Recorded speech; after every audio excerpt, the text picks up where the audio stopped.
not by mine, by the necessity beneath command. Remember this, all of you. If the chain speaks with my voice, you will end me. If it speaks with the voice of Valores, you will resist. And if it speaks with the voice of the Emperor, you will hold until your hearts rupture and your bones turns to ash. There is no order that opens the inner lock. There is no authority that releases what he sealed. This is the first law beneath all law. Spoken by Lockwarden Borgia Tusk.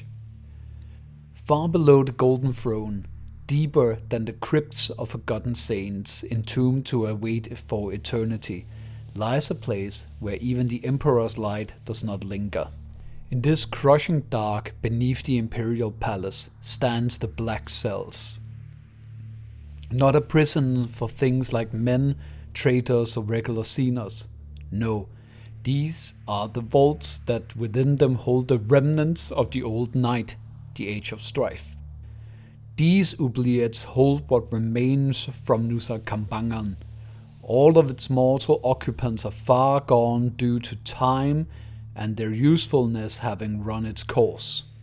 Now, beneath even the dungeons of the Imperial Palace, sealed with runes whose written arcana exceeds that of the Imperium itself, behind doors of such metallurgy craft that they represent the workings of entire generations, and warded by ancient sigillite circles bleeding golden light, lies the immortal horror and whatever else remains here.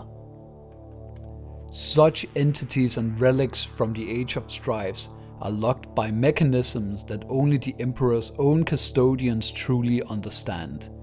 And it is said that here lies things that could unmake humanity and the Imperium itself if they ever were to taste freedom.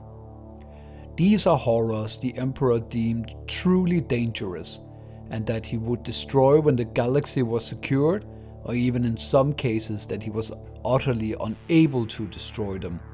After all, some things are better left contained and semi-understood, rather than destroyed and forced to take on new forms and aspects. Guarding them are the Shadowkeepers, black-armored sentinels of the Adeptus Custodes. These warriors of the 10,000 have stared into the abyss for 10,000 years, and every single minute and of every single day have they felt it stare back at them. In these corridors, even these demigods amongst demigods walk with their weapons drawn and nerves drawn tight, never letting each other out of sight. For a while, for what even might have seemed like an age, these procedures and containment wards proved successful in keeping back the dark. However, events in the galaxy have quite literally torn everything in half, making the impossible possible once again. Genestealer uprising amongst the planet-wide city of the Throne World, 88 cohorts of Khorne assailing the Lion's Gate, and a severe weakening of the esoteric principles that power the Black Cells. Now the Shadowkeepers are no longer just jailers, but they have become hunters out of necessity, searching rumor and omen of where escaped horrors have spirited themselves off to. When the Shadowkeepers go on a mission to attempt to recapture the Eldritch Horrors, they do so armed with specialized equipment for dealing with esoteric threats, rather than the bog-standard enemies that other military forces can be expected to deal with. Their Guardian Spear's power fields are tuned to strange frequencies, so they cut otherworldly flesh. Their integrated bolters are exchanged to fire melter beams or even Adratic destructor rays, just for those cases where the base code of the universe is the only thing that can deal with the problem.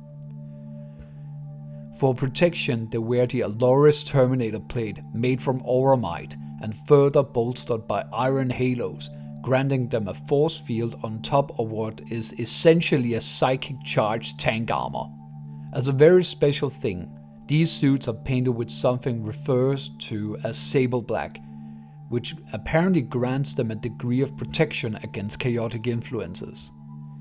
I'm unsure of how this exactly works, but I kinda like the idea of them wearing a black so deep that not only it draws it in light, but from an esoteric principle standpoint, it snuffs out a degree of warp influence.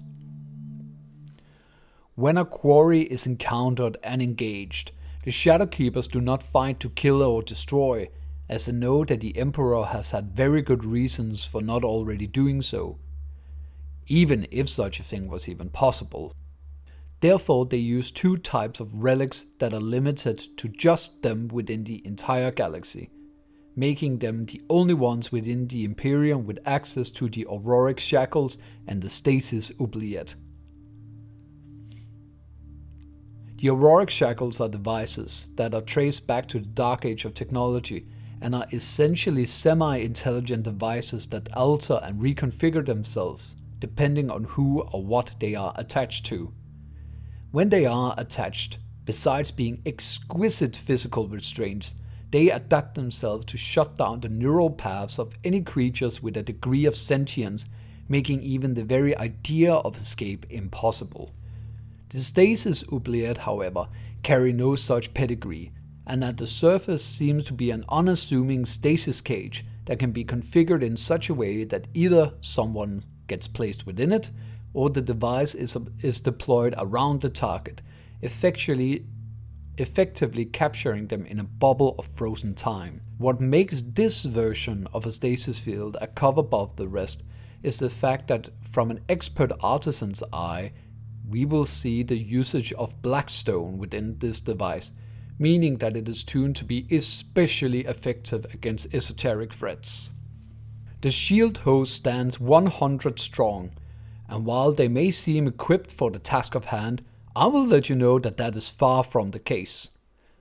Lockwarden Borshot Tusk knows that each Shadowkeeper sent on a mission is one that is not on duty to hold the line against the darkness, and despite what Imperial propaganda will tell you, casualties do and will occur, and a single fallen amongst the Custodians is a tragedy, and a casualty amongst the Shadowkeepers are a piece of the line against the abyss that will not be restored in time.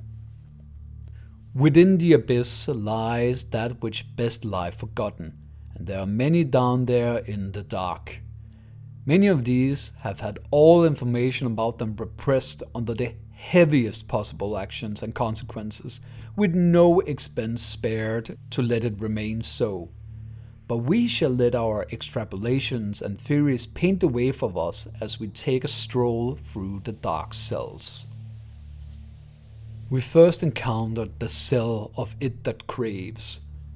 Suspended in the center of this vault, held within a colossal block of eternal ice, forged not by nature but by forbidden Dark Age of technology tech, and reinforced with a layered psychic binding, here lies it that craves.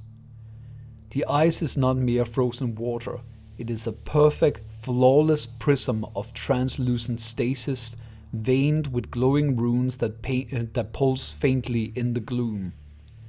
Within it, the entity is visible only as a suggestion. Shifting silhouettes, half-formed limbs pressed against the inner surface, eyes that open and close in impossible patterns. Sometimes the ice cracks with a sound like breaking bone, only to reseal moments later as a fresh layer of frost blooms across the fracture.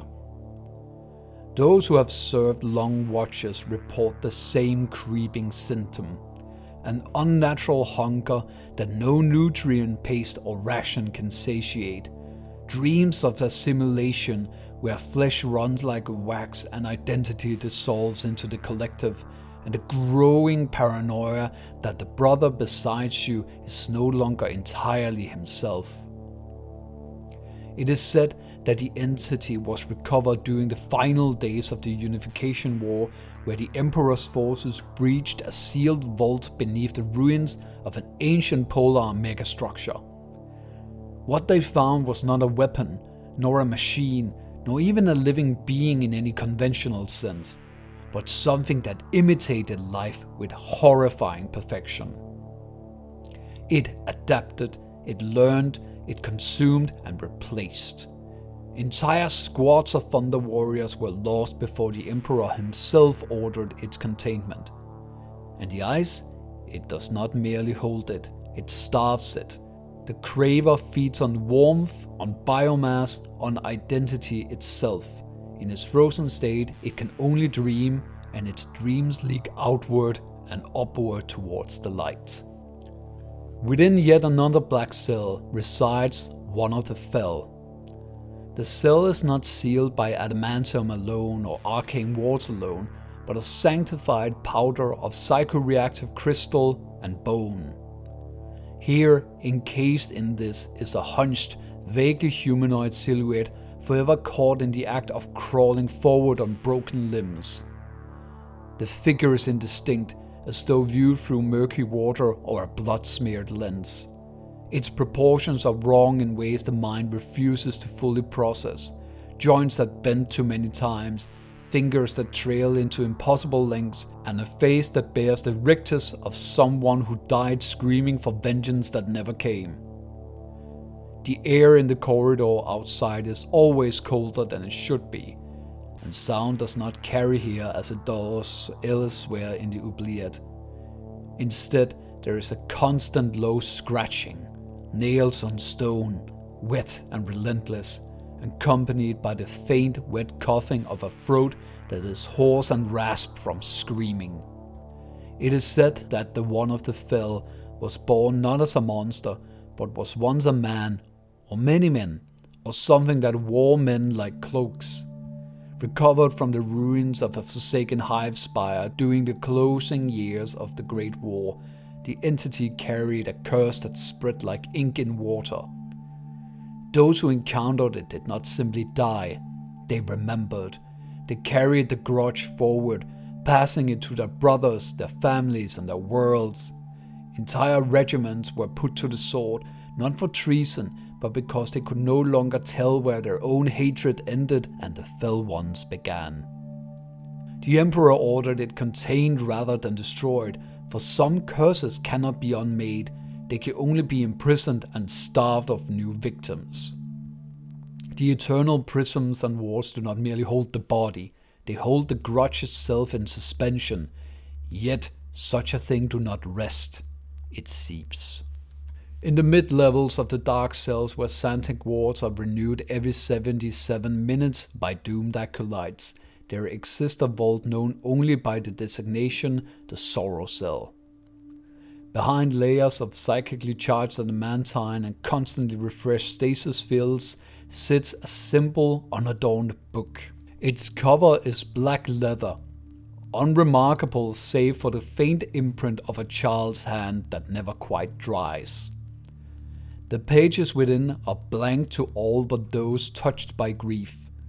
When the sorrow stirs, words appear. The sorrow of Karakala is not a monster of flesh and claw. It is grief given form, an entity that feeds on loss, regret, and the refusal to let go. It does not kill its victims quickly. It moves in, makes itself at home, and slowly turns those with sorrow into its weapons. The sorrow does not create these feelings, it only nurtures what is already there until it consumes everything else. The creature has escaped its restraints at least once in recorded history during the years of madness. Here, a momentary fluctuation in the palace psychic shielding caused by a surge in warp activity far beyond the soul system. This allowed the sorrow to slip its bonds. For 9 days it moved unseen through the underhalls and pilgrim districts of terror. Entire hab blocks fell into catatonic despair. Mothers smothered infants they could no longer bear to look at. Veterans of the Imperial Guard turned their weapons on their own families rather than to face another night of memories. The Shadowkeepers eventually cornered it in the old ruins of an old scholar where it had taken the shape of a grieving widow who simply wanted one more day with her son. The sorrow does not rage or roar, it does not bargain or threaten, It simply waits for you to open the book. We venture to a layer of the dark cell that is only accessible after the lock warden personally verifies 3 separate layers of biometric and soul print configuration. Resting here within this cell rests the object designated as the Lament of Unreason. It is not a creature. It is not a relic in any conventional sense. It appears as a box. A small geometric puzzle approximately the size of a human skull, forged from an alloy that defies every known assay. Its surface are covered in shifting patterns of lines, grooves, and symbols that rearrange themselves when unobserved. The psychic ward around the cell registers nothing. The xanthic circles remain inert. The runic locks show no signs of corruption or breach. Whatever the Lament of Unreason is, it is born neither from the material universe or the immaterium. The Lament of Unreason was recovered during the Great Crusade from the ruins of a pre-unification techno-cult on the irradiated husk of Capacia Secundus. The cult had solved the box, and what remained of them was found arranged in perfect geometric patterns, their bodies flayed and refolded into new configurations that still twitched and whispered in perfect unisons. The Emperor ordered the box sealed and brought to Terra, after it is said that he has studied and solved it but once. Sometimes, in the perfect silence of the Black Self, one could hear the box click. In a reinforced vault on the 33rd level of the Dark Cells, behind doors triple sealed with adamantine, sanctified crystals and layered null-field generators, hangs the Triblide amulet. It is not large, no larger than a man's palm, and a triangular pendant of blackened metal shot through with veins of sickly green and bruised purple crystal that pulses with a slow, wet rhythm like a deceased heart. 3 change, each forged from a different forbidden alloy, suspended within a containment sphere of void frozen glass. The amulet does not merely hang, it leans as though perpetually pulling towards the nearest living soul. Those who have studied the scanned records of its discovery that have not yet been censors speak of an entire hive city on a forgotten frontier world that fell in a single night. Not to invasion, not to plague, but to complantation. The population did not die screaming, they died satisfied. Their bodies fused into towering geometric groves of rot and crystal that stilled whispered equations of perfect entropy. The amulet was found at the very center, hanging from the fused rib cages of what had once been the planetary governor. The Emperor ordered it brought to Terra and sealed away, not destroyed. Destruction, the records imply, was attempted and failed. Even now, within its cell, the amulet leaks, and should it become uncontained, it would spread like a theorem, elegant, inevitable, and self-replicating. Worlds would not fall in fire or madness. Billions, if not trillions, would embrace their own unmaking with serene, enlightened smiles as their bodies and minds were rewritten into something else. Within one of the deepest cells lies the Chalice of dark alabaster, a vessel of smooth, bone-white stone shot through with veins of living shadow. It vanished from its containment cell during the great chaos of the Years of Madness. Its cell was found empty, the wards intact, the seals unbroken. Whatever took it had not forced the door, it had simply replaced the need for one. The Chalice does not scream or rage or offer power in the vulgar manners of a chaos artifact. It offers perfection through replacement. Those who drink from it, or even touch its surface for too long, begin to change. Not with mutation or demonic corruption, but with quiet, methodical improvement. They become calmer, more efficient, more correct. Their doubts fade, their loyalties realign. Their faces remain the same, yet something behind the eyes is no longer entirely their own. And it is said that the Chalice does not kill its victims. It simply improves them until the original is no longer necessary. After its theft during the Lionsgate incursion, former Lock Warden Arian Parathius took up the hunt. The trail led him into the Maelstrom, where he discovered the artifact in the possession of the Astral Claws warband. What followed was a furious assault by the lone Shadowkeeper against a stronghold of renegade space marines. The Lock Warden fought with the cold, unrelenting fury of one who understood exactly what the Chalice could do. It left in the hands of those already half lost to darkness. The Astral Claws, realizing they could not hold the artifact against such a relentless hunter, plunged it into the heart of the Great Rift to escape him. The Lock Warden, however, did not hesitate. He followed them into the storm. The Shadowkeepers have heard nothing from him since, and the Chalice still roams the galaxy. In the absolute nadir of the Dark Cells, deeper than the numbered levels descend and beyond the reach of even most Shadowkeepers, there is a vault that requires the personal gene seal of the Lock Warden and the whispered authority of the Captain General to approach. This is rumored to be the final prison, the one they do not name in any record that leaves the palace. Here it is known as the Eater of Gods. It is not a daemon, nor is it a Xenos that is kept here. It is a human. A woman of indeterminate age, hairless, eyeless, her skin the color of old bone. Where her eyes should be are smooth, polished hollows that drink in light and give nothing back. She hangs motionless in the center of the chamber, held aloft by anti-gravitational force generators. Limbs slightly spread as though crucified upon nothing.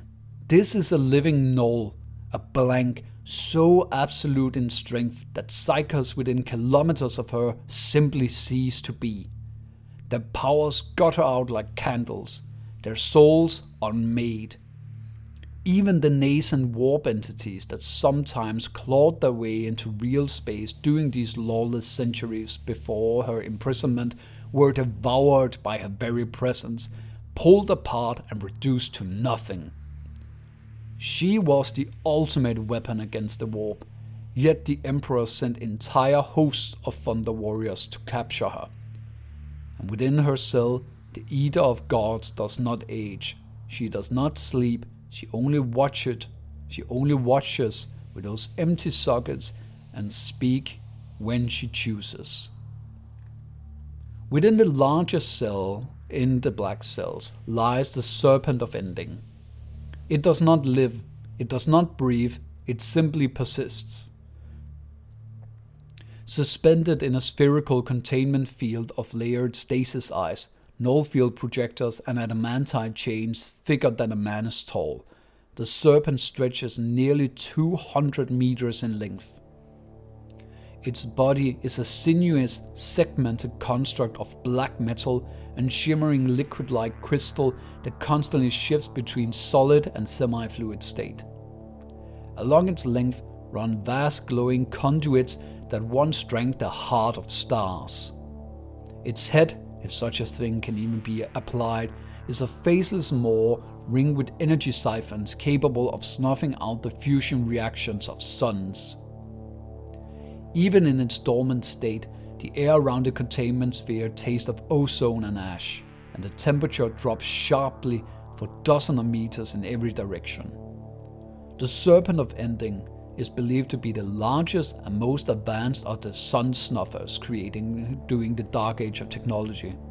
When the Emperor's forces first encountered it during the Great Crusade, it was still active, slowly uncoiling through the void like a living eclipse. They could not destroy it. Every weapon the Imperium brought to bear, cyclonic torpedoes, vortex missiles, even experimental Dark Age relics recovered from other sites, it was all rendered inert by the Serpent's final unbreakable defense protocol.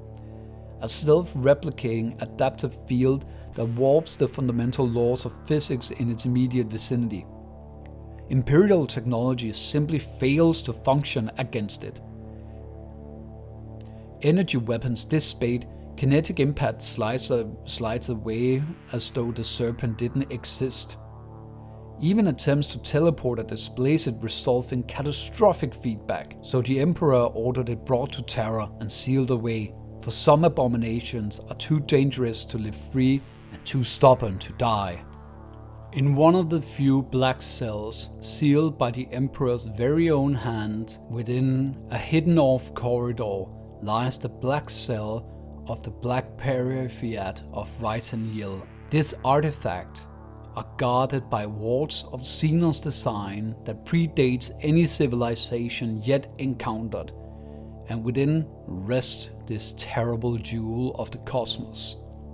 It is a jewel the size of a human heart, obsidian black and irradiating a sickly shifting iridescence that moves like a living nebula. No matter how the light falls upon it, the jewel always appears to be reflecting starlight from a sky that no longer exists.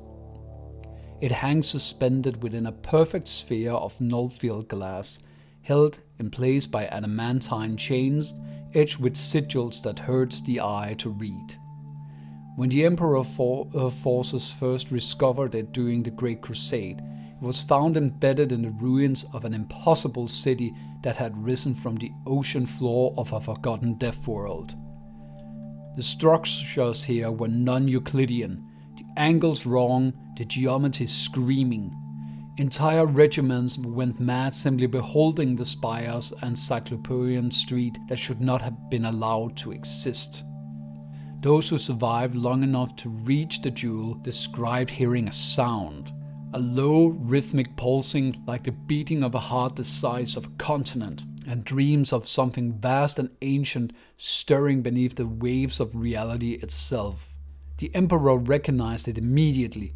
He ordered the city scoured from orbit and the jewel brought to Terra under strictest secrecy. By his decree, it was to be kept under lock and key for all eternity, never to be studied, never to be used, for the jewel does not merely unlock doors, it awakens what should remain sleeping. It calls to things that were old when the galaxy was young. Within its cell, the jewel sometimes pulses. The null-field glass creaks and reseals. The chain groans as though something on the other side is slightly testing it. Let me know if we should take another trip down these dark cells. There are plenty here to still look at, things like Subject 11 or the Angel of Devastations, and I haven't merely scratched the surface of what techno-horrors that still scream into the abyss. Anyway, thank you so much for watching. Which one was your favorite on this list? And I will see you in the next video. Bye bye!